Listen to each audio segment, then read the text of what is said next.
कविता कविता म्हणजे तरी नेमकं काय?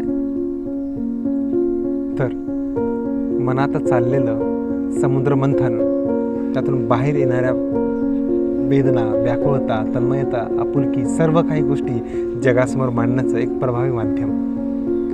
याच प्रभावी माध्यमाचा आधार घेऊन मी पद्माकर काळे आपणासमोर कविता ठेवतोय. एक कविता लिहावी म्हणतो, एक कविता लिहावी म्हणतो, एक कविता मनातले मनाशी बोलण्यासाठी. लिहावी म्हणतो एक कविता मनातले मनाशी बोलण्यासाठी. आजपर्यंत झेललेल्या आयुष्याला मापात कोणत्या तरी तोलण्यासाठी लिहावी म्हणतो एक कविता मनातले मनाशी बोलण्यासाठी. पसायदान मांडताना जीवनाचे घडलेल्या महाभारताला पाहण्यासाठी. पसायदान मांडताना जीवनाचे घडलेल्या महाभारताला पाहण्यासाठी. काय जिंकले, उद्ध्वस्त झाले, काळाच्या निखाऱ्यात घालण्यासाठी लिहावी म्हणतो एक कविता मनातले मनाशी बोलण्यासाठी. आलो झुंजत आजपर्यंत, आलो झुंजत आजपर्यंत, का कसे अन कुणासाठी.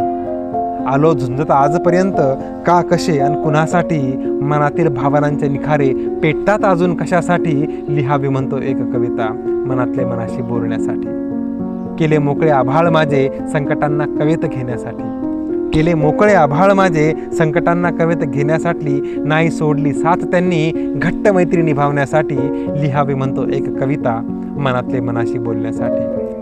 मन बोलले मनाशी मग, मन बोलले मनाशी मग, हा सगळा अट्टहास कशासाठी. मन बोलले मनाशी मग, हा सगळा अट्टहास कशासाठी. का दाबून ठेवलेस पाखराला उंच भरारी घेण्याआधी. लिहावी म्हणतो एक कविता मनातले मनाशी बोलण्यासाठी, मनातले मनाशी बोलण्यासाठी. थँक्यू.